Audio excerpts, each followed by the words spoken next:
너 정말 나주희 씨 친아들이 맞니? 저도 잘 모르겠어요. 어릴 때 기억이 전혀 없어요. 포기하세요. 이미 20년 동안이나 우리가 키웠다고요. 기다릴게. 20년을 기다렸는데 앞으로도 더 기다릴 수 있어. 구독 버튼을 눌러주시면 감동적인 실제 사연을 들려드립니다. 오늘의 사연 시작합니다. 20년 전 잃어버린 내 아들을 오늘 친구 딸 결혼식장에서 만났습니다. 태성이, 우리 태성이. 그날 조윤숙은 서울 강남의 대형 예식장에서 20년 만에 찾은 아들의 이름을 속으로만 부르고 있었습니다. 친구 미영의 딸 결혼식이었습니다. 정장을 차려입은 신랑을 보는 순간 윤숙의 온몸이 굳어버렸죠. 신랑의 오른쪽 이마에 있는 작은 흉터, 왼손 새끼손가락의 굽은 모양, 웃을 때의 눈매까지 모든 것이 20년 전 골목시장에서 잃어버린 아들 태성과 똑같았습니다. 수백 명의 하객들 앞에서 윤숙은 내 아들이야라고 외치고 싶었지만 그럴 수 없었습니다.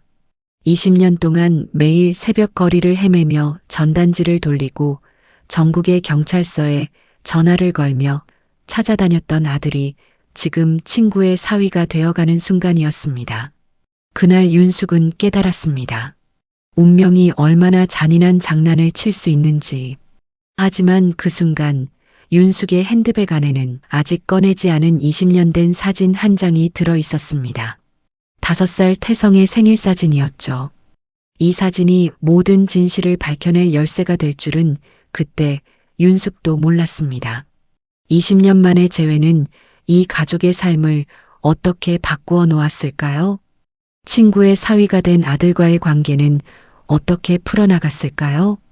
지금부터 20년 만에 기적처럼 아들을 되찾은 한 어머니의 가슴 아픈 이야기를 들려드리겠습니다. 서울 강남의 대형 예식장이었습니다. 천장 가득 매달린 크리스털 샹들리에가 화려한 빛을 흩뿌리고 있었습니다. 은은한 클래식 음악이 홀 안을 가득 채우며 경건한 분위기를 만들어내고 있었습니다. 화려한 드레스와 정장을 차려입은 하객들이 삼삼오오 모여 담소를 나누며 자리를 메워가고 있었습니다. 윤숙은 단정한 베이지색 투피스 차림에 작은 꽃다발을 들고 친구 미영과 나란히 앉아 있었습니다. 오늘은 평생 친구처럼 지내온 미영의 딸 소라가 결혼하는 날이었습니다. 축하하는 마음으로 이 자리에 왔지만 왜인지 모르게 가슴 한구석이 묘하게 두근거렸습니다. 윤숙의 시선이 화려하게 꾸며진 예식장 안을 천천히 훑었습니다. 하얀 장미와 백합으로 장식된 꽃길이 눈부시게 빛나고 있었습니다. 신부 소라가 긴장한 표정으로 대기실에서 준비하고 있었고 신랑이 제단 앞에서 서 있었습니다. 어머, 윤숙아, 우리 사위 정말 멋지지 않니? 미영이 자랑스러운 표정으로 속삭였습니다. 윤숙은 미소를 지으며 고개를 끄덕였습니다. 그래, 정말 잘생겼네. 좋은 사위 맡게 되어 축하해. 그때 사회자의 멘트가 울려 퍼졌습니다. 이제 아름다운 신부님이 입장하겠습니다. 웨딩 마치가 장엄하게 울려 퍼지기 시작했습니다. 예식장 뒤편의 문이 천천히 열렸습니다. 모든 하객들이 일제히 고개를 돌려 신부를 바라보았습니다. 신부 소라가 아버지의 손을 잡고 천천히 들어왔습니다. 순백의 웨딩드레스가 조명을 받아 눈부시게 반짝였습니다. 긴 베일 아래로 보이는 소라의 얼굴은 행복감으로 가득 차 있었습니다. 하지만 윤숙의 시선은 온통 신랑에게만 집중되어 있었습니다. 그 순간 윤숙의 눈동자가 크게 흔들렸습니다. 신랑의 얼굴을 본 순간 윤숙의 온몸이 굳어버렸습니다.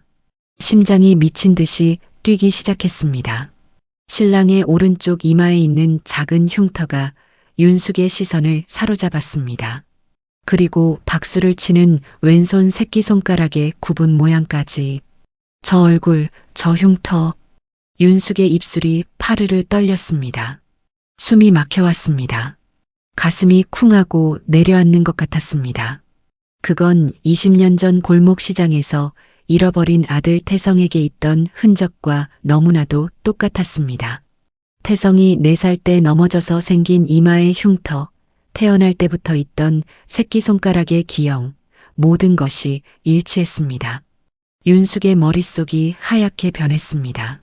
과거의 기억이 폭포수처럼 쏟아져 내렸습니다. 비가 쏟아지던 그날 골목시장에서 잠시 한눈을 판 사이 사라져버린 어린 아들의 모습이 선명하게 떠올랐습니다. 태성아, 우리 태성이. 윤숙의 눈에서 눈물이 차올랐습니다. 지금이라도 달려가서 신랑을 붙잡고 내 아들이야 라고 외치고 싶었습니다. 하지만 그럴 수 없었습니다. 여기는 미영의 딸 결혼식장이었습니다. 수백 명의 하객들이 지켜보고 있는 자리였습니다. 윤숙은 떨리는 손으로 손수건을 꺼내 눈가를 닦았습니다. 옆에 앉은 미영이 윤숙의 이상한 모습을 눈치챘습니다. 윤숙아, 왜 그래? 얼굴이 좀 안 좋아 보이는데. 어디 아파? 미영이 걱정스러운 표정으로 물었습니다. 윤숙은 억지로 미소를 지으며 고개를 저었습니다. 아니야, 괜찮아. 그냥 결혼식이 너무 감동적이어서 긴장도 좀 되고. 하지만 손수건을 쥔 윤숙의 손은 파르르 떨리고 있었습니다. 윤숙의 눈은 단 한순간도 신랑에게서 떨어지지 않았습니다. 신랑이 꽃길을 걸어오는 신부를 바라보는 모습을 보며 윤숙은 확신했습니다. 고개를 살짝 기울이는 버릇, 웃을 때 눈이 초승달처럼 휘어지는 모양까지 모든 것이 어린 시절 태성의 모습과 닮아 있었습니다. 혼례사가 진행되는 동안에도 윤숙은 제대로 집중할 수 없었습니다. 머릿속은 온통 신랑, 아니 태성에 대한 생각으로 가득 찼습니다. 어떻게 이런 일이 있을 수 있을까? 정말 우연의 일치일까? 아니면 정말로 내 아들 태성일까? 신랑 신부의 혼인 서약이 있겠습니다. 사회자의 목소리에 윤숙은 정신을 차렸습니다. 서준과 소라가 서로를 바라보며 사랑의 맹세를 하고 있었습니다. 신랑의 행복한 표정을 보며 윤숙의 가슴이 찢어지는 것 같았습니다. 결혼식이 끝나고 피로연이 시작되었습니다. 화려한 뷔페가 차려진 연회장으로 자리를 옮겼습니다. 하객들이 와인잔을 들고 삼삼오오 모여 웃음꽃을 피우고 있었습니다. 윤숙은 구석진 자리에 앉아 신랑을 지켜보았습니다. 신랑이 하객들에게 인사를 하며 돌아다니고 있었습니다. 가까이에서 보니 더욱 확신이 들었습니다. 신랑의 미소, 말투, 손짓 하나하나가 태성을 떠올리게 했습니다. 그때 신랑의 양어머니 나주희가 마이크를 잡았습니다. 단정한 한복 차림에 여러모로 품이 있는 모습이었습니다. 소라의 어머니인 미영과 나란히 서 있었습니다. 오늘 저희 아들 서준이가 이렇게 좋은 가정의 사위가 되어 정말 기쁩니다. 주희의 목소리가 연회장에 울려 퍼졌습니다. 우리 서준이는요, 정말 운명처럼 저희에게 온 아이입니다. 하늘이 내려준 선물 같다고 할까요? 어릴 때부터 착하고 듬직하게 자라줘서 늘 감사한 마음으로 키웠습니다. 그 순간 윤숙의 심장이 철렁 내려앉았습니다. 운명처럼 왔다는 말이 윤숙의 귀에는 마치 무언가를 숨기고 있다는 신호처럼 들렸습니다. 주희가 계속 말을 이어갔습니다. 사돈 어르신께서 정말 훌륭한 딸을 키우셨습니다. 우리 서준이를 예쁘게 봐주실 거라 믿습니다. 미영이 환하게 웃으며 대답했습니다. 사돈 어른께서도 서준이를 정말 잘 키우셨습니다. 이렇게 듬직하고 착한 사위를 맡게 되어 저희 집안의 복입니다. 두 어머니가 서로 정중하게 인사를 나누는 모습을 보며 윤숙의 마음은 더욱 복잡해졌습니다. 서준의 어린 시절 이야기는 전혀 나오지 않았습니다. 마치 의도적으로 피하는 것처럼 느껴졌습니다. 아니야.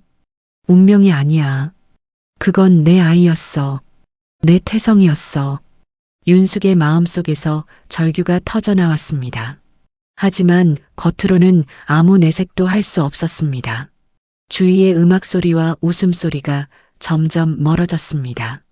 윤숙의 눈에는 오직 정장을 입고 환하게 웃고 있는 서준만이 보였습니다. 서준이 소라와 함께 각 테이블을 돌며 인사를 하고 있었습니다. 점점 윤숙이 앉은 테이블로 다가오고 있었습니다. 윤숙의 심장이 더욱 빠르게 뛰기 시작했습니다.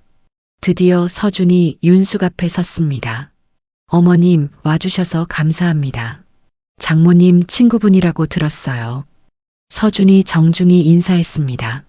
그 목소리를 듣는 순간 윤숙은 온몸에 전율이 흘렀습니다. 어린 시절 태성의 목소리가 겹쳐 들렸습니다. 축하합니다. 정말 잘생긴 신랑이시네요. 윤숙이 떨리는 목소리로 대답했습니다.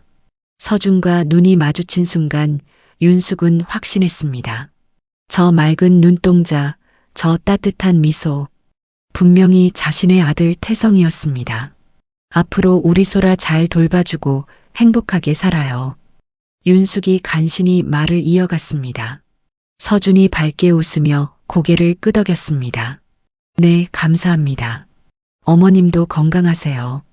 서준이 다른 테이블로 이동한 후에도 윤숙은 한동안 자리에서 일어날 수 없었습니다.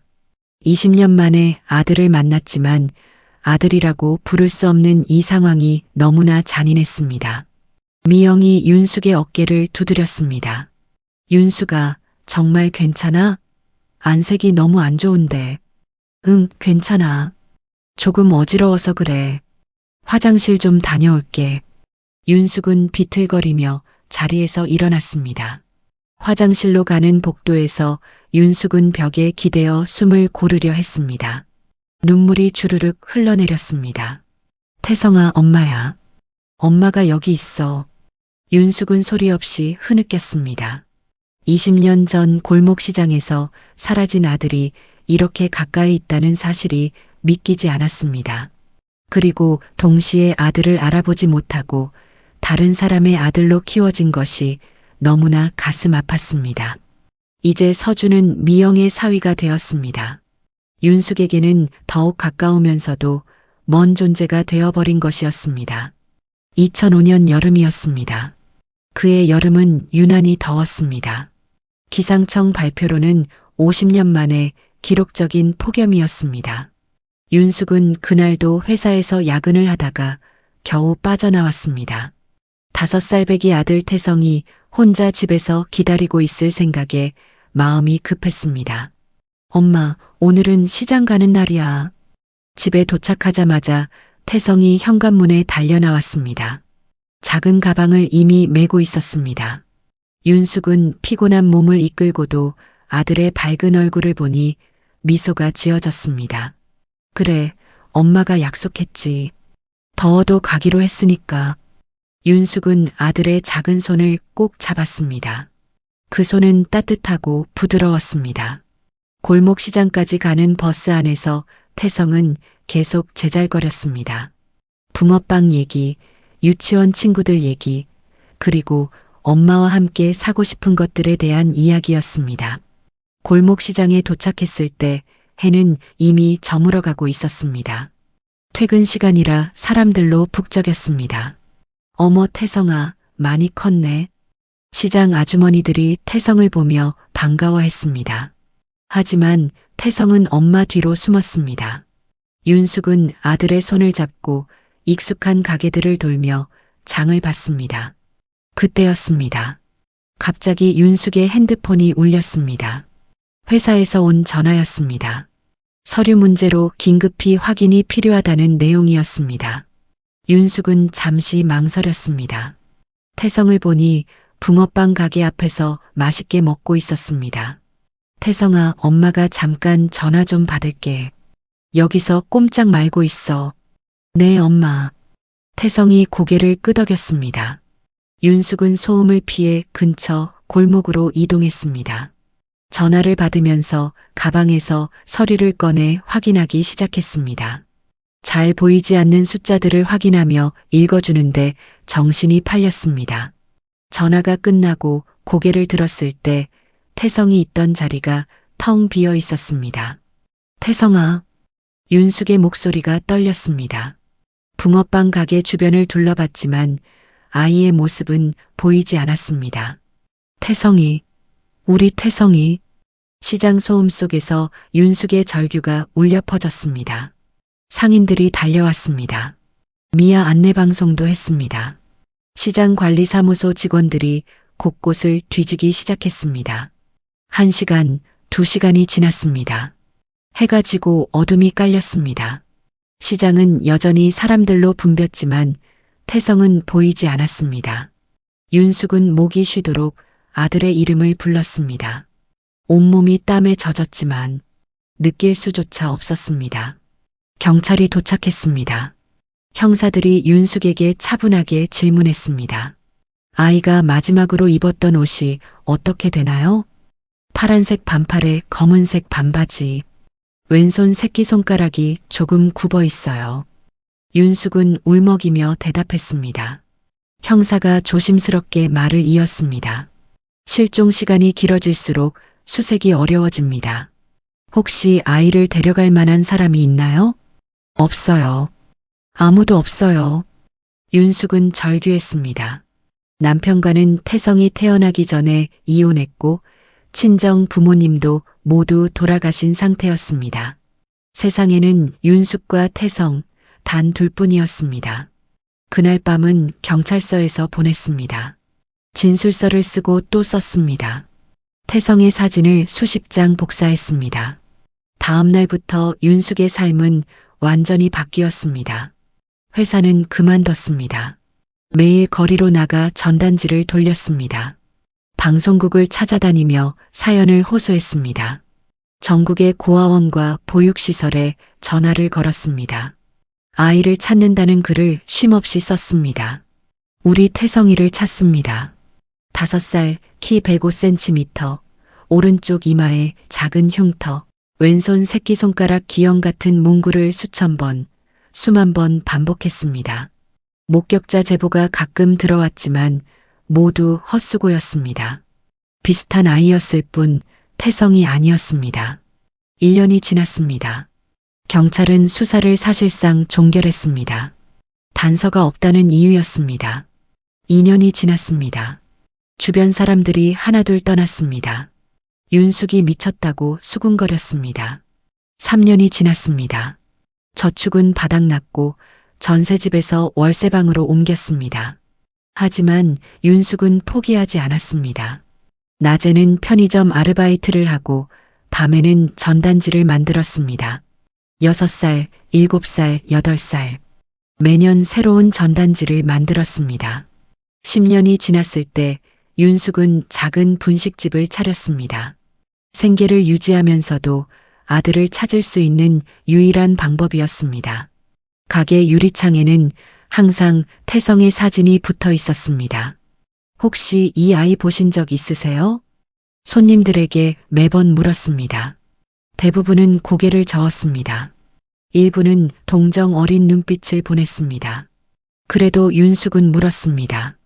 언젠가 누군가는 봤어요 라고 대답해 줄 거라 믿었습니다. 15년이 지났습니다. 태성이 살아있다면 20살이 되었을 것입니다. 대학생이 되었을지도 모릅니다. 아니면 일을 하고 있을지도 모릅니다. 윤숙은 매일 밤 아들의 이름을 부르며 잠들었습니다. 20년이 지난 지금도 윤숙의 가슴 한구석에는 깊은 상처가 남아 있었습니다. 머리에는 흰머리가 늘었고 얼굴에는 주름이 깊어졌습니다. 하지만 희망의 끈은 놓지 않았습니다. 그리고 오늘 미영의 딸 결혼식장에서 윤숙은 기적을 목격했습니다.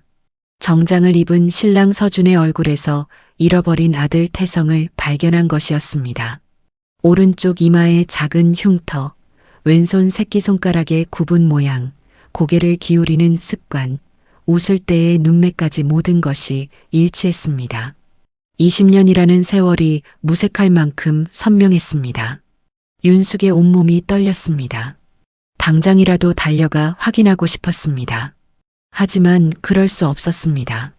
만약 착각이라면, 만약 서준이 정말 태성이 아니라면, 섣부른 행동으로 미영 딸의 결혼식을 망칠 수는 없었습니다.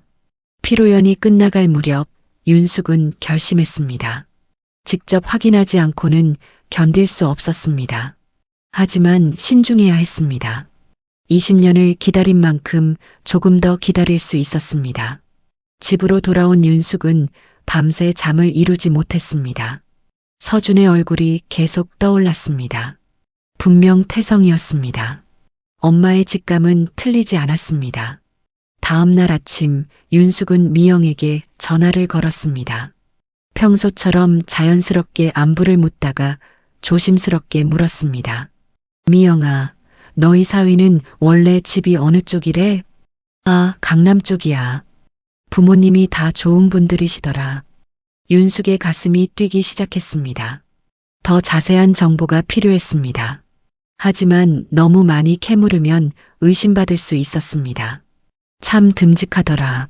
몇 살이래? 25살이야. 우리 소라보다 1살 많아. 나이가 맞지 않았습니다. 태성이라면 25살이 아니라 24살이어야 했습니다. 하지만 입양 과정에서 나이를 속이는 경우도 있다고 들었습니다. 윤숙은 확인해야 했습니다. 서준이 정말 자신의 아들인지 아니면 우연히 닮은 타인인지 진실을 밝히기 위해 윤숙은 움직이기 시작했습니다. 며칠이 지났습니다. 윤숙은 여전히 마음이 진정되지 않았습니다. 밤마다 눈을 감으면 정장을 입은 서준의 얼굴이 떠올랐습니다. 그 얼굴 위로 어린 시절 태성의 미소가 겹쳐졌습니다. 오른쪽 이마의 흉터, 새끼손가락의 기형, 그리고 무엇보다 그 맑은 눈동자가 윤숙의 가슴을 아프게 했습니다. 윤숙은 분식집을 하면서도 계속 생각에 잠겨 있었습니다. 손님들이 주문을 해도 한 번에 알아듣지 못할 때가 많았습니다. 떡볶이를 끓이다가도 멍하니 허공을 바라봤습니다. 사장님, 괜찮으세요? 단골 손님이 걱정스럽게 물었습니다. 윤숙은 억지로 미소를 지으며 고개를 끄덕였습니다. 하지만 마음은 이미 다른 곳에 가 있었습니다. 결국 윤숙은 참지 못하고 미영에게 다시 전화를 걸었습니다. 평범한 안부 인사를 나누다가 조심스럽게 물었습니다. 미영아, 혹시 너희 사위 서준이 좀 만날 수 있을까? 결혼식 때 제대로 인사도 못 나눴는데. 아, 그래. 서준이가 요즘 신혼여행 다녀와서 회사에 적응하느라 바쁘긴 한데 내가 한번 물어볼게. 미영의 목소리는 별다른 의심 없이 밝았습니다. 윤숙은 안도의 한숨을 내쉬었습니다. 며칠 후 미영이 다시 연락을 해왔습니다. 서준이가 다음 주 금요일 저녁에 시간이 된대. 우리 집 근처 카페에서 만나는 거 어때? 윤숙의 심장이 빠르게 뛰기 시작했습니다. 드디어 서준을 가까이에서 볼 수 있는 기회가 생긴 것이었습니다. 약속 날이 되었습니다. 윤숙은 평소보다 일찍 일어나 거울 앞에서 한참을 서성했습니다. 너무 초라해 보이지도 너무 꾸민 것처럼 보이지도 않게 신경을 썼습니다. 떨리는 손으로 립스틱을 바르다가 실수를 해서 다시 지우기를 반복했습니다. 카페에 도착했을 때 서준은 이미 와서 기다리고 있었습니다. 창가 자리에 앉아 커피를 마시며 휴대폰을 보고 있는 서준의 모습이 윤숙의 눈에 들어왔습니다. 심장이 멎는 것 같았습니다. 가까이에서 본 서준은 더욱 태성을 닮아 있었습니다. 커피잔을 들 때의 손가락 모양, 고개를 살짝 기울이며 생각하는 버릇. 심지어 이마의 흉터 모양까지도 똑같았습니다. 어머님, 안녕하세요. 결혼식 때 제대로 인사도 못 드려서 죄송해요. 서준이 일어서며 정중하게 인사했습니다. 윤숙은 떨리는 목소리를 간신히 가다듬었습니다. 아니야, 괜찮아. 신랑이 바쁜 건 당연하지. 앉아, 앉아. 두 사람이 마주 앉았습니다. 윤숙은 서준의 얼굴을 자세히 관찰했습니다. 눈썹의 모양, 콧날의 각도, 입술의 두께까지 모든 것이 태성과 일치했습니다. 20년이라는 세월이 무색할 정도였습니다. 따뜻한 커피 괜찮으시겠어요? 서준이 메뉴판을 들며 물었습니다. 윤숙은 고개를 끄덕였습니다. 서준이 주문을 하러 카운터로 가는 뒷모습을 보면서도 윤숙은 확신했습니다. 걸음걸이까지 태성과 똑같았습니다. 서준이 커피를 들고 돌아왔습니다. 테이블에 커피를 내려놓으며 미소를 지었습니다. 그 미소가 윤숙의 가슴을 찔렀습니다. 저희 장모님께서 어머님이 정말 좋은 친구분이라고 말씀하시더라고요. 그래, 미영이가 그런 말을 했어? 윤숙은 애써 평정심을 유지하려 했습니다. 하지만 손은 미세하게 떨리고 있었습니다. 커피잔을 들다가 살짝 흘릴 뻔했습니다. 서준아, 혹시 어릴 때 기억이 있니? 윤숙이 조심스럽게 물었습니다. 서준의 표정이 잠시 어두워졌습니다. 사실 별로 없어요. 6살 이전 기억은 거의 없고 그 이후도 띄엄띄엄 있어요. 윤숙의 심장이 쿵 내려앉았습니다. 6살. 태성이 사라진 것이 5살 때였습니다. 시기가 거의 맞았습니다. 부모님은 어떤 분들이셔? 아버지는 건설회사를 운영하시고 어머니는 가정주부로 계세요. 정말 좋은 분들이에요. 저를 많이 아껴주시고.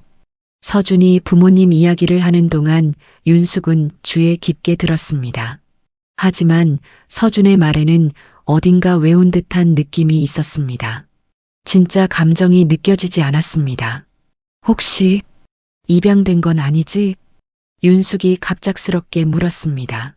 순간 서준의 얼굴이 굳었습니다. 커피잔을 들던 손이 멈췄습니다. 왜 그런 걸 물으세요? 서준의 목소리가 떨렸습니다. 윤숙은 자신의 질문이 너무 성급했다는 것을 깨달았습니다. 아, 미안. 그냥 네가 부모님들과 좀 안 닮은 것 같아서 실례했어. 윤숙이 서둘러 수습했습니다. 서준은 억지로 미소를 지었지만 여전히 불편해 보였습니다. 대화는 어색하게 이어졌습니다. 날씨 이야기, 신혼생활 이야기 등 무난한 주제들로 시간을 보냈습니다. 하지만 윤숙의 머릿속은 온통 한 가지 생각뿐이었습니다. 어떻게든 확인해야 한다는 생각이었습니다. 서준아, 혹시 왼손 새끼손가락이 좀 이상하지 않니? 윤숙이 다시 한번 용기를 냈습니다. 서준이 놀란 표정으로 자신의 왼손을 바라봤습니다. 새끼손가락이 조금 굽어 있었습니다. 어떻게 하셨어요? 이거 어릴 때부터 그랬다고 들었는데. 결혼식 때 봤어. 악수할 때. 윤숙이 둘러댔습니다. 하지만 내심 확신은 더욱 강해졌습니다. 그 기형은 태성이 태어날 때부터 있던 특징이었습니다. 윤숙이 직접 병원에서 검사받았던 기억이 생생했습니다. 어머님, 저한테 왜 이런 걸 물으시는 거예요? 서준이 의심스러운 눈빛으로 물었습니다. 윤숙은 당황했습니다. 더 이상 캐물으면 의심받을 것이 분명했습니다. 그냥 내가 관심이 가서 그래. 우리 미영이가 정말 좋은 사위를 얻었구나 싶어서. 윤숙이 애써 웃으며 말했습니다. 서준도 어색하게 웃었습니다. 카페를 나온 후 윤숙은 서준의 뒷모습을 한참 바라봤습니다. 점점 멀어지는 서준의 모습이 20년 전 골목시장에서 사라진 태성의 모습과 겹쳐 보였습니다. 집으로 돌아온 윤숙은 오래된 앨범을 꺼냈습니다. 태성의 사진들이 가득했습니다. 한 장 한 장 넘기며 서준과 비교해 봤습니다. 눈매, 코, 입술, 얼굴형. 모든 것이 일치했습니다. 특히 한 장의 사진이 윤숙의 시선을 사로잡았습니다. 태성이 5살 생일 때 찍은 사진이었습니다. 케이크 앞에서 환하게 웃고 있는 태성. 그 웃음이 오늘 본 서준의 웃음과 똑같았습니다. 윤숙은 결심했습니다. 서준의 부모를 만나야 했습니다. 강석형과 나주희. 과연 이들이 어떻게 서준을 키우게 되었는지 알아내야 했습니다. 다음 날 윤숙은 인터넷으로 강석현에 대해 검색하기 시작했습니다. 중견 건설회사 대표, 사회공헌 활동, 각종 수상 경력 등이 나왔습니다. 겉으로 보기에는 완벽한 성공한 사업가였습니다. 하지만 윤숙은 이상한 점을 발견했습니다. 서준의 어린 시절 사진이 거의 없었습니다. 강석현의 블로그나 SNS에도 서준이 중학생이 된 이후 사진만 있었습니다. 마치 그 이전의 기록을 의도적으로 숨긴 것처럼 보였습니다. 윤숙은 더 깊이 파고들기 시작했습니다. 서준이 다녔다는 초등학교에 전화를 걸어봤습니다. 하지만 개인정보 보호를 이유로 아무것도 알려주지 않았습니다. 좌절감이 밀려왔습니다. 하지만 포기할 수 없었습니다. 20년을 기다린 끝에 찾은 단서였으니까요. 윤숙은 다른 방법을 생각하기 시작했습니다. 그때 한 가지 아이디어가 떠올랐습니다. 미영을 통해 서준이의 양부모와 자연스럽게 만나는 것이었습니다. 명절이나 가족 모임을 핑계로 자연스럽게 만날 수 있을 것 같았습니다. 윤숙은 신중하게 계획을 세우기 시작했습니다. 서두르면 안 되었습니다. 이미 20년을 기다려왔으니 조금 더 기다릴 수도 있었습니다. 하지만 이번에는 절대 놓치지 않을 것이었습니다. 밤이 깊어갔습니다. 윤숙은 태성의 사진을 가슴에 안고 눈물을 흘렸습니다. 태성아, 엄마가 꼭 찾을게. 이제 얼마 남지 않았어. 조금만 더 기다려. 창밖으로 달빛이 비치고 있었습니다. 20년 전 그날 밤처럼 더위가 기승을 부리지는 않았습니다. 하지만 윤숙의 마음속에는 여전히 그날의 뜨거운 공기가 맴돌고 있었습니다. 며칠이 더 지났습니다. 윤숙은 서준의 양어머니 나주희를 만날 기회를 엿보고 있었습니다. 미영을 통해 자연스럽게 접근하려 했지만 쉽지 않았습니다. 서준의 양부모는 모임이나 동창회 같은 곳에도 거의 나타나지 않는다고 했습니다. 그러던 어느 날 뜻밖의 기회가 찾아왔습니다. 미영이 전화를 걸어왔습니다. 윤수가 이번 주말에 사돈댁 분들도 모시고 우리 집에서 저녁 식사나 한번 하려고 하는데 너도 같이 오면 좋겠다. 넌 우리한테는 가족이나 마찬가지잖아. 윤숙의 심장이 빠르게 뛰기 시작했습니다. 드디어 나주희를 직접 만날 수 있는 기회가 온 것이었습니다. 그래, 초대해줘서 고마워. 꼭 갈게.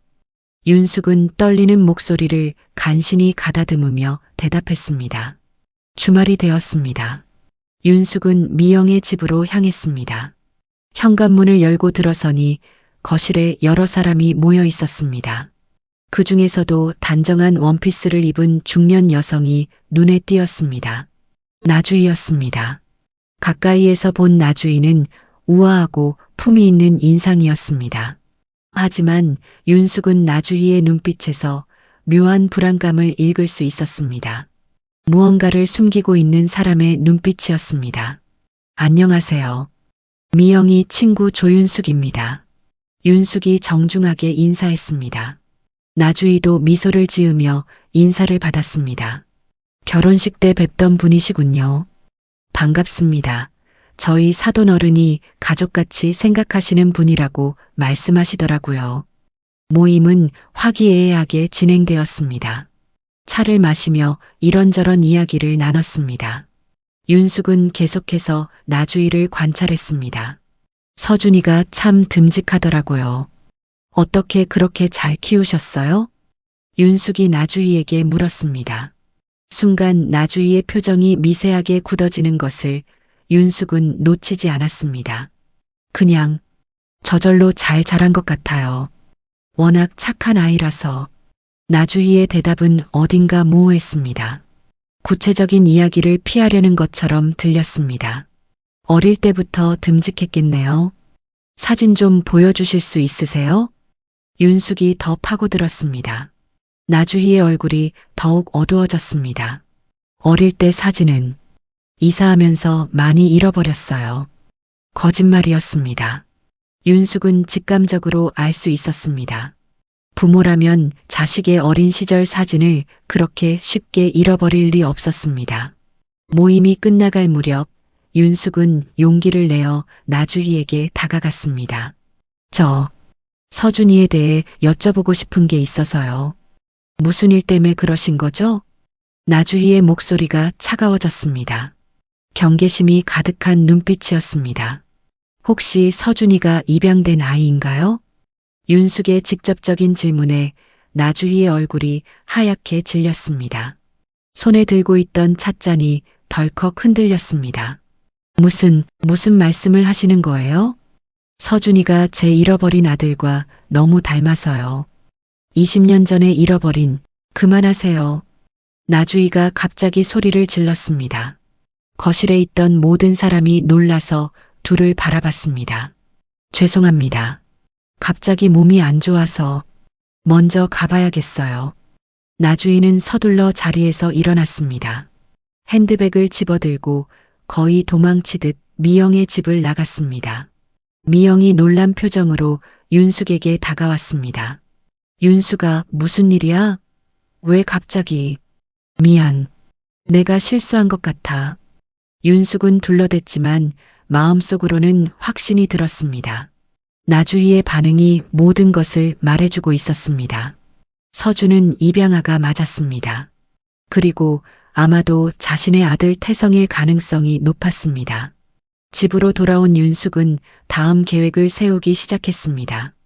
이제 나주희는 경계심을 갖게 되었을 것이었습니다. 다른 방법을 찾아야 했습니다. 윤숙은 20년 전 사건을 다시 조사하기 시작했습니다. 당시 담당 형사를 찾아가 보기로 했습니다. 은퇴했을 수도 있지만 혹시 기억하는 것이 있을지도 몰랐습니다. 경찰서 문의 끝에 당시 담당 형사였던 박형수를 찾을 수 있었습니다. 다행히 아직 근무 중이었습니다.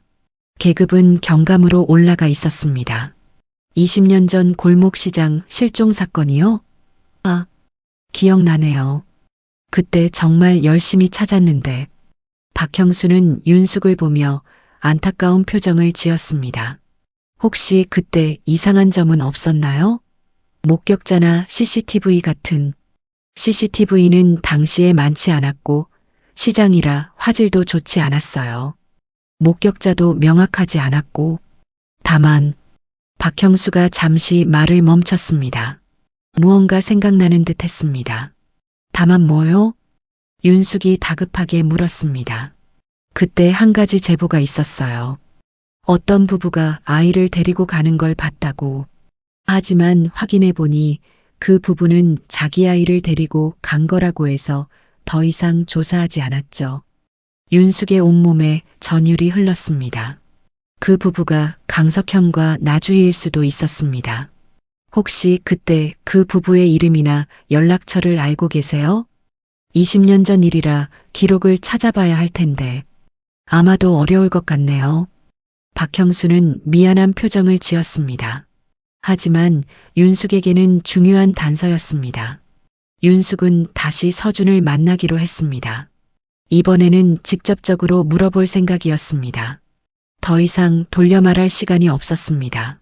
서준과의 두 번째 만남은 서준이 일하는 회사 근처에서 이루어졌습니다. 점심시간을 이용한 짧은 만남이었습니다. 어머님, 또 보자고 하셔서 왔는데 무슨 일 있으세요? 서준이 조심스럽게 물었습니다. 지난번 만남 이후 서준도 뭔가 이상함을 느낀 듯 했습니다. 서준아, 이모가 정말 중요한 걸 물어볼게. 진실을 말해줘. 윤숙의 진지한 목소리에 서준이 긴장했습니다. 내가 정말 나주희 씨의 친아들이 맞니? 서준의 얼굴이 창백해졌습니다. 입술이 파르르 떨렸습니다. 한참을 말없이 있다가 겨우 입을 열었습니다. 저도 잘 모르겠어요. 무슨 말이야? 어릴 때 기억이 없어요. 6살 이전은 완전히 공백이에요.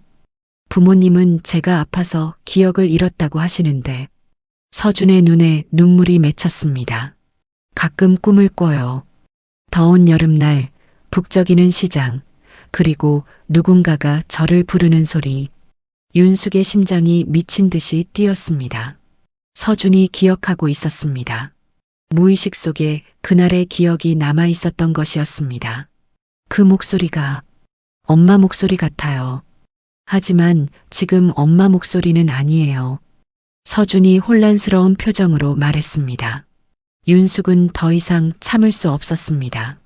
가방에서 사진 한 장을 꺼냈습니다. 태성이 5살 때 찍은 사진이었습니다. 이 아이 알아보겠니? 서준이 사진을 받아들었습니다.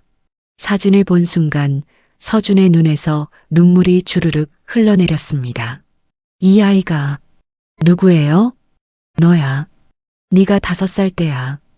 윤숙도 눈물을 참을 수 없었습니다. 나는 네 친엄마야. 20년 전에 널 잃어버렸어. 그리고 지금 다시 찾은 거야. 서준이 놀란 눈으로 윤숙을 바라봤습니다. 믿을 수 없다는 표정이었습니다. 하지만 동시에 마음 깊은 곳에서는 뭔가 맞아떨어지는 느낌이 들었습니다. 그럴 리 없어요. 우리 부모님이 DNA 검사를 해보자. 그럼 확실해질 거야. 윤숙이 간절한 목소리로 말했습니다. 서준은 혼란스러워했습니다. 평생 믿어온 모든 것이 흔들리고 있었습니다. 하지만 동시에 늘 마음 한구석에 있던 의문이 풀리는 것 같기도 했습니다. 시간을 주세요. 생각할 시간이 필요해요. 서준이 떨리는 목소리로 말했습니다. 그래, 기다릴게. 20년을 기다렸는데 며칠 더 기다릴 수 있어. 윤숙은 서준의 손을 잡았습니다. 따뜻한 온기가 전해졌습니다. 서준도 그 손을 뿌리치지 않았습니다. 두 사람은 한동안 말없이 앉아 있었습니다. 20년의 시간이 그들 사이에 있었지만 동시에 피로 이어진 끈도 분명히 존재했습니다. 며칠이 지났습니다. 서준에게서 아무런 연락이 없었습니다. 윤숙은 불안한 마음으로 매일 핸드폰을 확인했습니다. 혹시 서준이 양부모에게 이 사실을 말했을까? 아니면 모든 것을 부정하고 다시는 만나지 않으려는 걸까? 온갖 생각이 윤숙의 머릿속을 어지럽혔습니다. 그러던 어느 날 저녁 드디어 서준에게서 문자가 왔습니다. 어머님, 내일 만날 수 있을까요?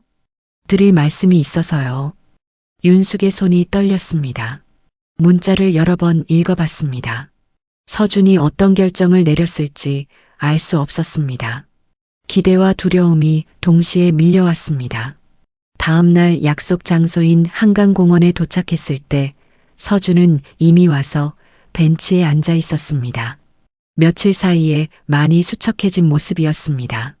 잠을 제대로 못 잔 듯 눈 밑에 다크서클이 짙었습니다. 서준아. 윤숙이 조심스럽게 다가가 서준 옆에 앉았습니다. 서준은 한강을 바라보며 한참 말이 없었습니다. 봄바람이 불어와 두 사람의 머리카락을 흩날렸습니다. DNA 검사를 하고 싶어요. 서준이 드디어 입을 열었습니다. 목소리가 많이 갈라져 있었습니다. 하지만 그 전에 어머님 이야기를 더 듣고 싶어요. 제가 정말 태성이라면 그날 무슨 일이 있었는지, 어떻게 살아오셨는지. 윤숙은 깊은 숨을 들이쉬었습니다. 20년 동안 가슴속에 묻어둔 이야기를 꺼내기 시작했습니다. 골목 시장에서의 그날을 자세히 설명했습니다. 더위가 기승을 부리던 날씨, 붕어빵 가게 앞에서 기다리던 태성의 모습, 잠깐 한눈을 판 사이 사라진 아이, 그리고 그 후 20년간의 고통스러운 시간들까지. 매일 밤 네 이름을 부르며 잠들었어. 혹시라도 꿈에서라도 만날 수 있을까봐. 윤숙의 눈에서 눈물이 흘렸습니다. 서준도 조용히 눈물을 흘리고 있었습니다. 저도 가끔 꿈을 꿨어요. 누군가 저를 부르는 목소리. 태성아, 태성아 하고 서준이 울먹이며 말했습니다. 그리고 이상하게도 여름만 되면 불안해져요. 이유도 모르게 가슴이 답답하고. 두 사람은 한참을 울었습니다. 20년의 시간이 눈물로 녹아내리는 것 같았습니다. 그런데 제 부모님은, 아니, 양부모님은 왜 저를 데려가신 거죠? 서준이 물었습니다. 윤숙도 그것이 궁금했습니다. 모르겠어. 하지만 반드시 밝혀낼 거야. 내가 어떻게 그들에게 갔는지, 왜 그런 일이 일어났는지. 그때 서준의 핸드폰이 울렸습니다. 화면에 엄마라는 글자가 떴습니다. 나주희였습니다. 서준이 망설이다가 전화를 받았습니다. 네, 엄마. 서준아, 지금 어디니? 집에 빨리 와. 할 말이 있어. 나주희의 목소리가 스피커폰을 통해 윤숙에게도 들렸습니다. 불안하고 다급한 목소리였습니다. 지금요? 무슨 일 있어요? 전화로는 말 못해. 빨리 와. 전화가 끊겼습니다. 서준이 불안한 표정으로 윤숙을 바라봤습니다. 혹시 우리 일을 알게 된 걸까요? 윤숙도 불안했지만 침착하게 말했습니다. 일단 가봐. 하지만 조심해. 무슨 일이 있으면 바로 연락해.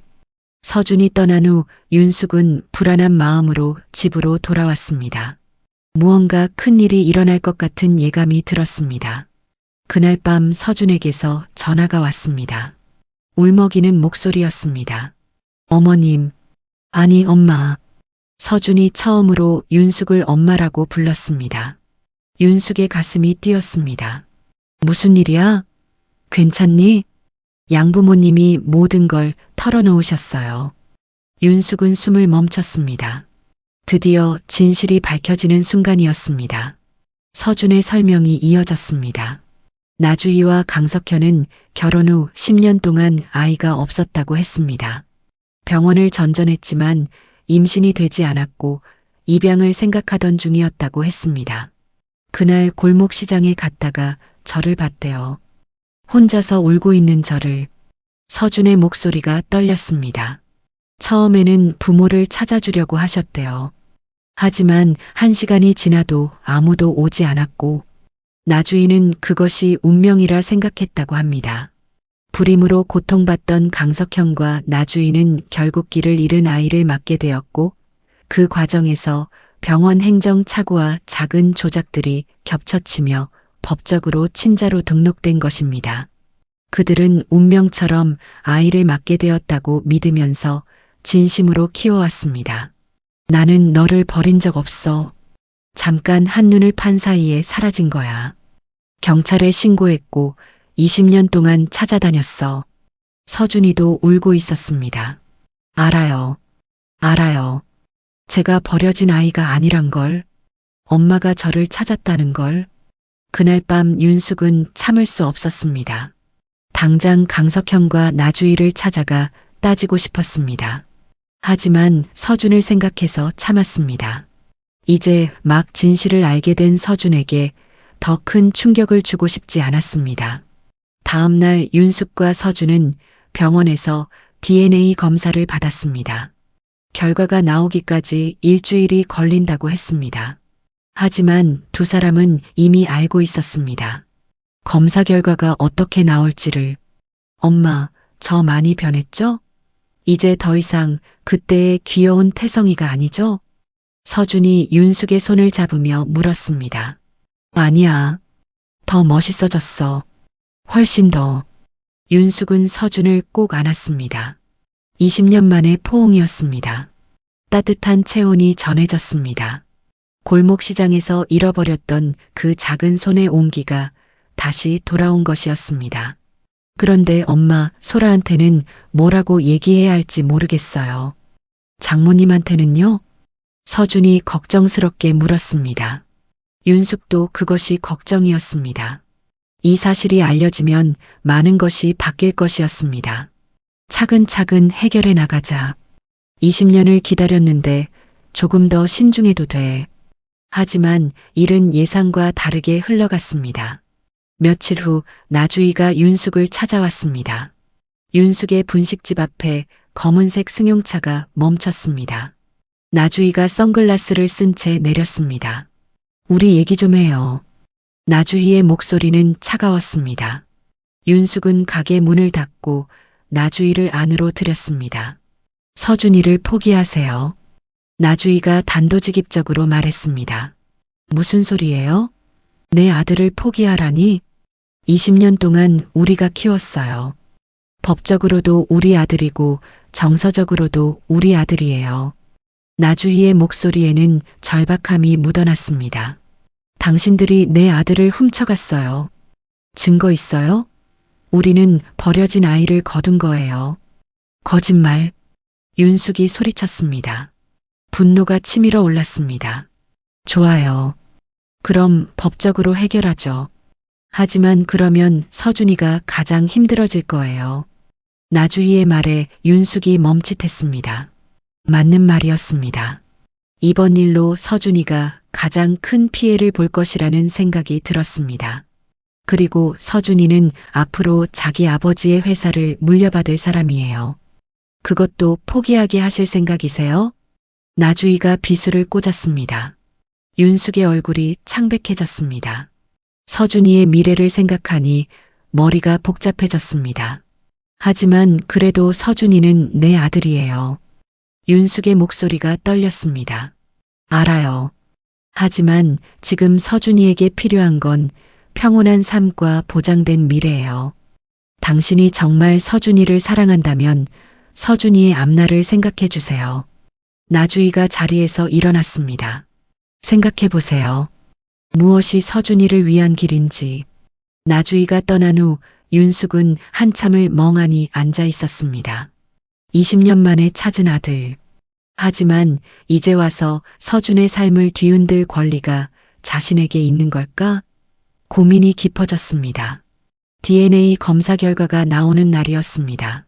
윤숙은 새벽부터 잠을 이루지 못했습니다. 병원에서 전화가 올 시간이 가까워질수록 심장이 빠르게 뛰었습니다. 이미 마음으로는 확신하고 있었지만 공식적인 확인을 받는 것은 또 다른 의미였습니다. 오전 10시 드디어 병원에서 전화가 왔습니다. 조윤숙 님이시죠? DNA 검사 결과가 나왔습니다. 직접 오셔서 확인하셔야 합니다. 윤숙은 떨리는 손으로 옷을 갈아입고 병원으로 향했습니다. 병원 복도를 걸으면서도 다리가 후들거렸습니다. 상담실 문을 열고 들어가니 의사가 서류를 들고 기다리고 있었습니다.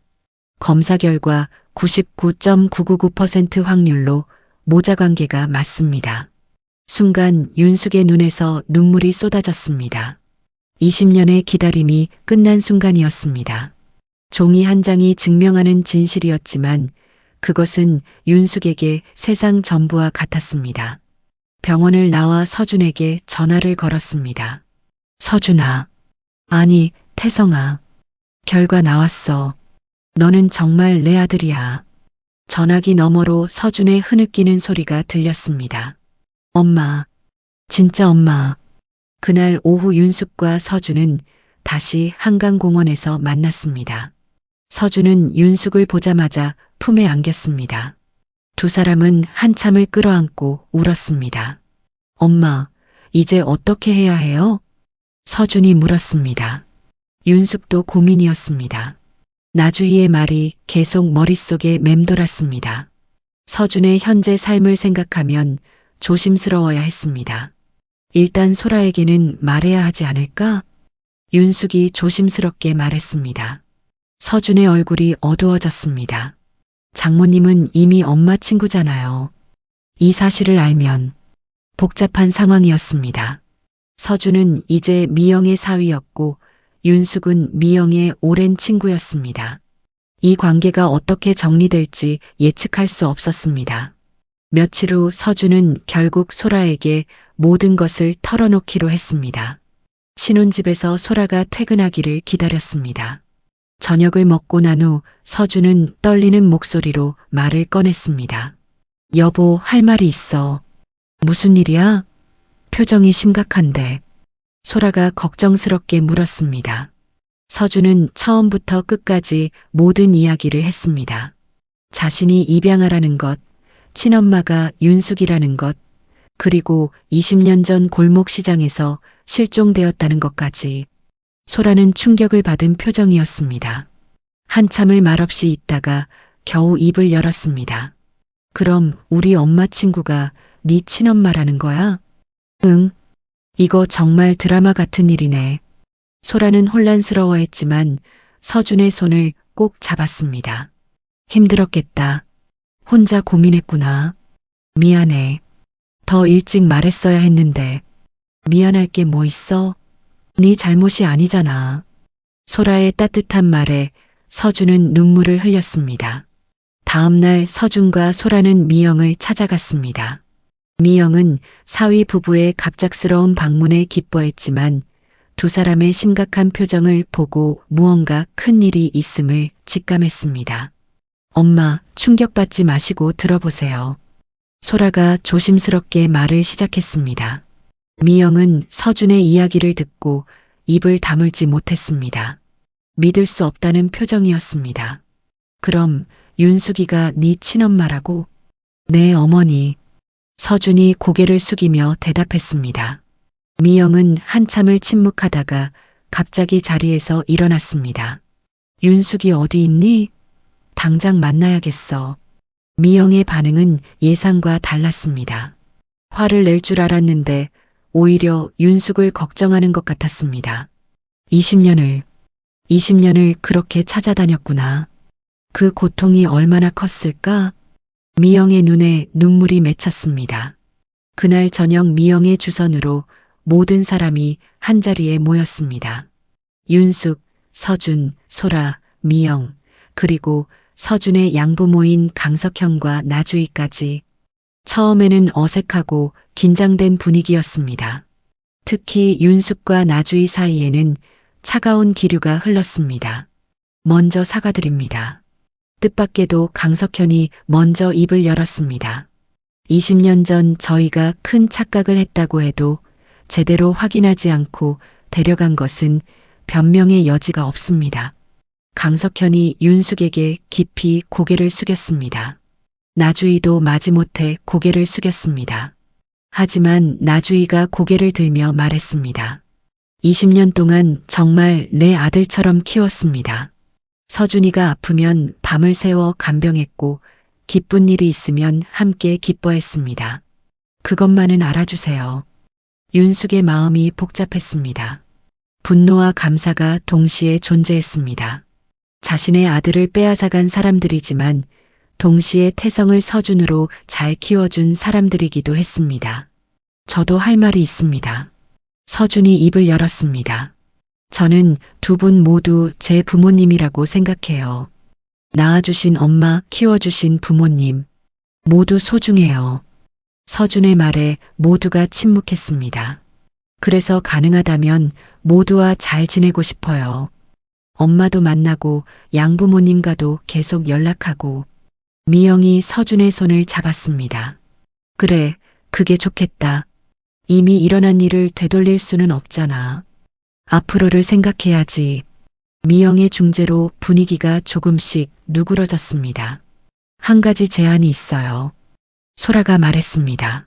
서준이가 두 가정을 오가며 지내는 건 어떨까요? 법적인 문제는 그대로 두고 실질적으로 양쪽 부모님을 모두 모시는 거죠. 그것은 현실적인 타협안이었습니다. 윤숙도 서준을 완전히 되찾을 수는 없지만 적어도 아들로서 만날 수 있었습니다. 그리고 이 일은 우리끼리만 아는 걸로 하면 어떨까요? 미영이 제안했습니다. 밖에 알려지면 서준이가 힘들어질 거예요. 조용히 지내는 게 좋을 것 같아요. 모두가 동의했습니다. 완벽한 해결은 아니었지만 현실적으로 가장 나은 선택이었습니다. 모임이 끝난 후 윤숙과 서준은 잠시 둘만의 시간을 가졌습니다. 엄마, 미안해요. 완전히 엄마 아들로 돌아가지 못해서. 아니야. 이것만으로도 충분해. 너를 다시 찾았잖아. 살아있다는 것만으로도 감사해. 윤숙은 서준을 꼭 안았습니다. 앞으로 자주 만나자. 밥도 같이 먹고 쇼핑도 하고. 네, 엄마. 그리고 분식집에도 자주 갈게요. 두 사람은 미소를 지었습니다. 20년의 공백을 하루아침에 메울 수는 없겠지만 이제 시간은 충분했습니다. 그날 밤 윤숙은 오랜만에 편안하게 잠들었습니다. 더 이상 태성을 찾아 헤매는 꿈을 꾸지 않았습니다. 대신 서준과 함께 웃으며 걷는 꿈을 꾸었습니다. 창밖으로 달빛이 비치고 있었습니다. 20년 전과 달리 맑은 날씨였습니다. 윤숙의 마음도 그처럼 맑아졌습니다. 몇 달이 흘렀습니다. 윤숙과 서준은 새로운 관계를 조금씩 만들어가고 있었습니다. 매주 한 번씩 만나 식사를 하고 가끔은 쇼핑도 함께 했습니다. 20년의 공백을 메우기에는 부족한 시간이었지만 두 사람 모두 행복했습니다. 어느 토요일 오후 윤숙의 분식집에 서준이 찾아왔습니다. 앞치마를 두르고 떡볶이 만드는 것을 도와주겠다고 했습니다. 엄마, 이거 어떻게 만드는 거예요? 서준이 떡볶이 만들기에 서툰 손짓을 보이며 물었습니다. 윤숙은 서준의 손을 잡고 천천히 가르쳐 주었습니다. 이렇게 살살 저어야 해. 너무 세게 하면 떡이 부서지고 너무 약하면 잘 안 섞여. 두 사람이 나란히 서서 떡볶이를 만드는 모습은 영락없는 모자였습니다. 손님들도 두 사람을 보며 미소를 지었습니다. 그때 가게 문이 열리고 미영이 들어왔습니다. 미영은 윤숙과 서준이 함께 있는 모습을 보고 잠시 멈칫했지만 곧 환한 미소를 지었습니다. 우리 사위가 여기 있었네. 어머니, 어떻게 오셨어요? 서준이 반갑게 인사했습니다. 상황은 복잡했지만 세 사람은 자연스럽게 관계를 이어가고 있었습니다. 미영은 카운터에 앉아 떡볶이를 주문했습니다. 윤숙이 만든 떡볶이를 먹으며 미영이 말했습니다. 윤숙아, 서준이가 요즘 많이 밝아진 것 같아. 내 덕분이야. 나도 서준이 덕분에 살맛나. 윤숙이 대답했습니다. 미영은 깊은 한숨을 쉬었습니다. 처음엔 정말 충격이었어. 내 사위가 내 친구 아들이라니. 하지만 지금 생각해보면 운명이었나 봐. 세 사람은 조용히 웃었습니다. 운명이라는 말이 이상하게도 잘 어울렸습니다. 한편 서준의 양부모인 강석현과 나주인은 여전히 불안해하고 있었습니다. 특히 나주인은 서준이 자신들을 떠날까봐 전전긍긍했습니다. 어느 날 저녁 서준은 양부모의 집을 방문했습니다. 나주인은 서준이 좋아하는 음식을 잔뜩 준비해놓고 기다리고 있었습니다. 서준아, 많이 먹어. 살이 빠진 것 같아. 나주이가 걱정스럽게 말했습니다. 서준은 양어머니의 마음을 알기에 더욱 마음이 아팠습니다. 엄마, 아빠, 제가 분명히 말씀드릴게요. 저는 두 분을 떠나지 않을 거예요. 서준이 진지하게 말했습니다. 두 분이 저를 키워주신 부모님이라는 건 변하지 않아요. 다만 이제 엄마가 한 분 더 생긴 거예요. 강석현이 서준의 손을 잡았습니다. 고맙다, 서준아. 우리가 잘못한 건 맞지만 너를 사랑한 건 진심이었어. 알아요, 아빠. 저도 두 분을 사랑해요. 나주희의 눈에서 눈물이 흘렀습니다. 안도와 감사의 눈물이었습니다. 시간이 더 지나면서 두 가족은 조금씩 가까워졌습니다. 명절에는 함께 모이기도 했습니다. 처음에는 어색했지만 서준을 중심으로 조금씩 하나의 가족이 되어가고 있었습니다. 어느 날 서준과 소라가 윤숙에게 특별한 소식을 전했습니다. 엄마, 저희 아기가 생겼어요. 윤숙은 깜짝 놀라며 서준을 안았습니다. 정말? 내가 할머니가 되는 거야? 네. 엄마도 할머니, 양엄마도 할머니예요. 두 사람은 기쁨의 눈물을 흘렸습니다. 새 생명의 소식은 모든 아픔을 치유하는 것 같았습니다. 서준의 임신 소식은 모든 가족에게 기쁨을 가져다 주었습니다. 미영은 외손자를 얻는다며 좋아했고 강석현과 나주희도 손주를 기다리는 마음으로 설레했습니다. 윤숙은 서준과 소라를 위해 영양식을 만들어 가져다 주었습니다. 나주희도 며느리를 위해 보양식을 준비했습니다. 두 어머니의 사랑을 동시에 받는 소라는 행복했습니다. 이 아이는 정말 복받은 아이예요. 할머니가 세 분이나 되니까요. 소라가 배를 쓰다듬으며 말했습니다. 임신 7개월이 되었을 때 소라는 뜻밖의 제안을 했습니다. 할머니들이 다 함께 아기용품을 사러 가면 어떨까요? 윤숙과 나주희가 함께 시간을 보내는 것은 아직 어색했지만 소라의 제안을 거절할 수 없었습니다. 백화점 아기용품 매장에서 세 사람이 만났습니다. 윤숙, 나주희, 그리고 소라. 처음에는 어색한 침묵이 흘렀지만 아기 옷을 고르면서 조금씩 대화가 시작되었습니다. 이 옷 어때요? 너무 귀엽지 않아요? 소라가 작은 아기 옷을 들어 보이자 두 어머니 모두 미소를 지었습니다. 정말 예쁘네. 윤숙이 말했습니다. 우리 서준이도 어릴 때 이런 옷을 입었어요. 나주희가 추억에 잠겨 말했습니다. 순간 분위기가 어색해졌지만 소라가 재빨리 화제를 돌렸습니다. 할머니들, 베넷 저고리는 누가 만들어 주실 거예요? 내가 만들게. 두 어머니가 동시에 말했습니다. 서로를 바라보다가 웃음이 터져 나왔습니다. 그럼 2개 만들어 주세요. 하나는 조윤숙 할머니가, 하나는 나주희 할머니가. 소라의 현명한 해결책에 두 어머니 모두 고개를 끄덕였습니다. 그날 이후로 윤숙과 나주희의 관계도 조금씩 나아졌습니다. 완전히 화해했다고는 할 수 없었지만 적어도 서준과 아기를 위해 평화롭게 지내기로 했습니다. 드디어 출산날이 다가왔습니다. 소라가 진통을 시작했다는 연락을 받고 모든 가족이 병원으로 달려왔습니다. 윤숙, 미영, 나주희, 강석현, 그리고 서준까지. 분만실 앞에서 모두가 초조하게 기다렸습니다. 윤숙은 20년 전 서준을 잃었던 기억이 떠올라 더욱 불안했습니다. 하지만 이번에는 달랐습니다. 소라는 안전한 병원에 있었고 사랑하는 사람들에게 둘러싸여 있었습니다. 드디어 아기 울음소리가 들렸습니다. 모두가 안도의 한숨을 쉬었습니다. 간호사가 나와서 밝게 웃으며 말했습니다. 건강한 아들이에요. 산모도 아기도 모두 건강합니다. 윤숙은 그 자리에서 주저앉아 울었습니다. 기쁨의 눈물이었습니다. 20년 전 잃었던 아들을 되찾았고 이제는 손자까지 얻었습니다. 회복실로 옮겨진 소라를 보러 들어갔을 때 소라는 아기를 품에 안고 있었습니다.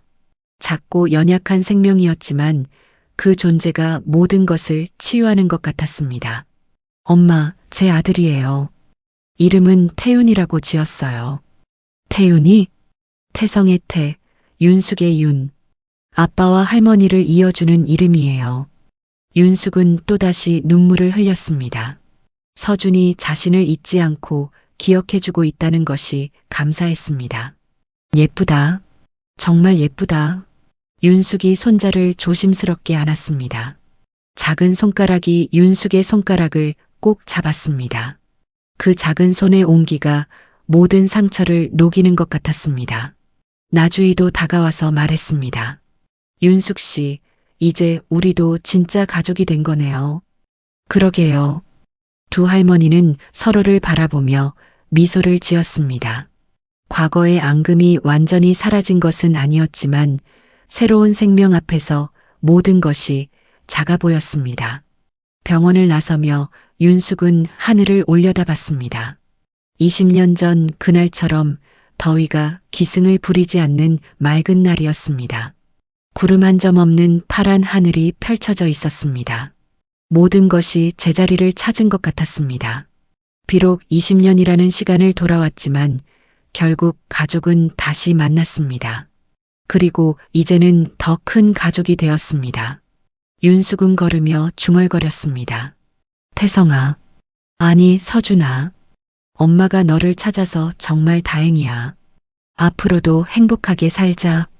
바람이 불어와 윤숙의 머리카락을 살짝 흔들었습니다. 마치 서준이 대답하는 것 같았습니다. 태윤이가 태어난 지 1년이 흘렀습니다. 윤숙의 분식집은 예전과 달리 활기가 넘쳤습니다. 가게 한쪽에는 아기 침대와 장난감들이 놓여 있었습니다. 서준이 일주일에 2~3번씩 태윤이를 데리고 와서 윤숙을 도왔기 때문이었습니다. 태윤아, 할머니네 집에 왔어. 문이 열리며 서준이 유모차를 밀고 들어왔습니다. 태윤이는 윤숙을 보자 방긋 웃으며 팔을 벌렸습니다. 아이고, 우리 태윤이. 할머니가 얼마나 보고 싶었는데. 윤숙이 태윤이를 안아들었습니다. 태윤이는 윤숙의 볼에 뽀뽀를 했습니다. 그 작은 입술의 감촉이 윤숙의 마음을 따뜻하게 만들었습니다. 떡볶이를 만들면서도 윤숙은 태윤이를 계속 쳐다봤습니다. 태윤이의 눈매는 서준을 닮았고 코는 소라를 닮았습니다. 하지만 무엇보다 태윤이의 웃음소리가 어린 시절 태성의 웃음소리와 똑같아서 윤숙은 가끔 시간이 되돌아간 것 같은 착각에 빠지곤 했습니다. 점심시간이 지나고 손님이 뜸해지자 윤숙과 서준은 잠시 쉬며 차를 마셨습니다. 태윤이는 바닥에서 장난감을 가지고 놀고 있었습니다. 엄마, 사실혼을 드릴 말씀이 있어서 왔어요. 서준이 조심스럽게 말을 꺼냈습니다.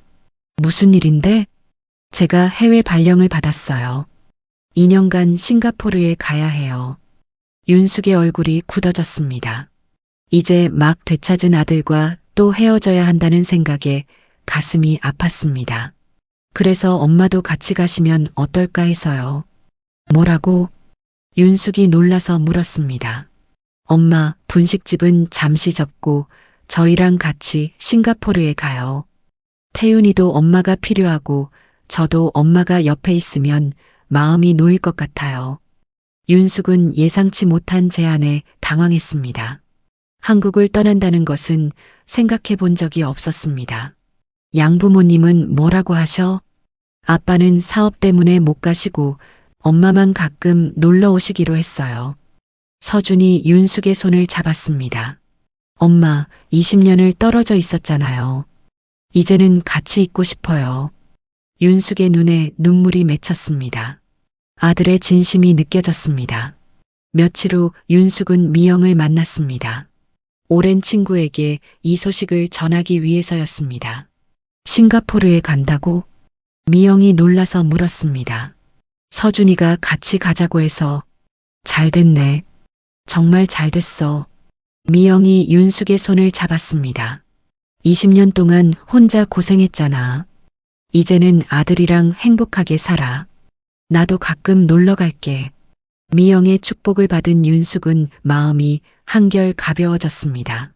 분식집을 정리하는 날이 왔습니다. 단골 손님들이 아쉬워했지만 윤숙이 가족과 함께 떠난다는 소식에 모두 축하해 주었습니다. 특히 20년 동안 태성을 찾는 전단지를 보며 응원해 주던 손님들은 더욱 기뻐했습니다. 사장님, 아들 찾으셨다면서요? 정말 다행이에요. 이제 행복하게 사세요. 그동안 너무 고생하셨잖아요. 손님들의 따뜻한 말에 윤숙은 감동했습니다. 출국 전날 모든 가족이 공항 근처 호텔에 모였습니다. 윤숙, 서준, 소라, 태윤이, 그리고 양쪽 부모님들까지 마지막 저녁 식사를 함께 했습니다. 윤숙 씨, 우리 서준이 잘 부탁해요. 나주희가 윤숙에게 정중하게 부탁했습니다. 예전의 차가운 태도는 찾아볼 수 없었습니다. 걱정 마세요. 제가 잘 돌볼게요. 강석현도 윤숙에게 고개를 숙였습니다. 그동안 많은 오해가 있었지만 이제는 진짜 가족이 된 것 같아요. 서준이와 태윤이 잘 부탁드립니다. 윤숙은 복잡한 감정이 들었습니다. 이들이 자신의 아들을 20년간 키워준 것에 대한 감사와 동시에 20년을 잃어버린 것에 대한 아쉬움이 공존했습니다. 하지만 이제는 모든 것을 받아들이기로 했습니다. 다음 날 아침 인천공항이었습니다. 윤숙은 처음 타보는 국제선 비행기에 긴장했지만 서준이 옆에서 계속 말을 걸어주며 긴장을 풀어주었습니다. 태윤이는 윤숙 품에서 새근새근 잠들어 있었습니다. 엄마, 싱가포르 집은 수영장이 있는 아파트예요. 태윤이가 뛰어놀 수 있는 넓은 놀이터도 있고요. 그러니 좋다. 엄마 방은 제일 좋은 방으로 준비했어요. 창밖으로 도시 전경이 보이는 방이에요. 서준의 설명을 들으며 윤숙은 새로운 삶에 대한 기대감이 생겼습니다. 비행기가 이륙했습니다. 윤숙은 창밖을 내다봤습니다. 점점 작아지는 한국 땅이 보였습니다. 20년 동안 아들을 찾아 헤맸던 그 땅이었습니다. 이제는 아들과 함께 새로운 곳으로 떠납니다. 엄마, 무슨 생각해요? 서준이 물었습니다. 그냥 꿈만 같아서. 꿈이 아니에요. 이제 우리는 진짜 가족이에요. 서준이 윤숙의 팔에 기댔습니다. 소라도 반대편에서 윤숙에게 미소를 보냈습니다. 어머니, 앞으로 잘 모시겠습니다. 고마워, 소라야. 6시간의 비행 끝에 싱가포르에 도착했습니다. 공항을 나서자 낯선 풍경이 펼쳐졌습니다. 하지만 윤숙은 두렵지 않았습니다. 아들과 며느리, 손자가 함께 있었기 때문이었습니다. 새 집에 도착했을 때 윤숙은 감탄했습니다. 서준이 말한 대로 아름다운 수영장이 있는 고급 아파트였습니다. 윤숙의 방에서는 정말로 싱가포르 시내가 한눈에 보였습니다. 엄마, 마음에 드세요? 너무 좋아. 정말 좋아. 윤숙은 창가에 서서 야경을 바라봤습니다. 평화로운 풍경이었습니다. 20년 동안의 고통과 슬픔이 모두 씻겨 내려가는 것 같았습니다. 첫날 밤 윤숙은 낯선 침대에 누웠습니다. 하지만 불안하지 않았습니다. 옆방에서 들려오는 태윤이의 작은 숨소리와 서준 부부의 대화 소리가 윤숙을 안심시켰습니다. 윤숙은 천장을 바라보며 생각했습니다. 20년 전 더운 골목 시장에서 태성을 잃었을 때 이런 날이 올 거라고는 상상도 못했었습니다. 아들을 되찾고 손자를 얻고 새로운 가족과 함께 새로운 삶을 시작하게 될 줄은 꿈에도 몰랐습니다. 핸드폰이 울렸습니다. 한국에서 온 메시지였습니다. 미영이었습니다. 잘 도착했어? 잘 지내. 곧 놀러 갈게. 이어서 나주희에게서도 메시지가 왔습니다. 서준이와 태윤이 잘 부탁해요. 다음 달에 뵙겠습니다. 윤숙은 미소를 지었습니다. 복잡했던 관계들이 이제는 모두 제자리를 찾은 것 같았습니다. 다음 날 아침 윤숙은 수영장 옆에서 태윤이와 놀고 있었습니다. 태윤이가 비틀거리며 걸어오다가 넘어졌습니다. 윤숙이 급히 달려가 태윤이를 일으켜 세웠습니다. 괜찮아, 태윤아. 할머니가 있어. 태윤이가 울음을 그치고 윤숙을 보며 웃었습니다. 그 웃음이 20년 전 태성의 웃음과 똑같았습니다. 하지만 이번에는 달랐습니다. 이번에는 절대 놓치지 않을 것이었습니다. 서준이 커피를 들고 수영장으로 나왔습니다. 엄마, 커피 드세요. 고마워. 모자는 의자에 나란히 앉았습니다. 태윤이는 수영장 주변에서 나비를 쫓아다니고 있었습니다. 엄마, 행복하세요? 서준이 물었습니다. 응, 정말 행복해. 너는? 저도요. 이제야 완전해진 것 같아요. 두 사람은 서로를 바라보며 미소를 지었습니다. 20년의 공백이 있었지만 이제는 그것도 그들 이야기의 일부였습니다. 아픈 과거였지만 그것이 있었기에 지금의 행복이 더욱 소중했습니다. 해가 저물어가고 있었습니다. 하늘이 붉게 물들었습니다. 윤숙은 서준이의 손을 잡고 다른 손으로는 태윤이를 안았습니다. 3대가 함께 석양을 바라봤습니다. 이것이 윤숙이 20년 동안 꿈꿔왔던 순간이었습니다. 가족과 함께하는 평범하지만 소중한 일상. 그것이 기적이었고 행복이었습니다. 이야기는 여기서 끝이 납니다. 20년 만에 아들을 되찾은 한 어머니의 이야기. 운명이 갈라놓았던 모자가 다시 만나 더 큰 가족을 이룬 이야기였습니다. 때로는 인생이 우리에게 감당하기 힘든 시련을 주지만 포기하지 않는 사랑과 희망은 결국 기적을 만들어낸다는 것을 보여준 이야기였습니다. 혹시 여러분도 오랫동안 찾고 있는 소중한 사람이 있으신가요? 아니면 포기하지 않고 끝까지 노력해서 이룬 특별한 일이 있으신가요? 이 이야기를 들으며 떠오른 여러분의 경험이나 생각을 댓글로 나눠주세요. 다음에도 마음을 울리는 이야기로 찾아뵙겠습니다. 오늘도 여러분의 하루가 평안하고 행복하기를 바랍니다. 감사합니다.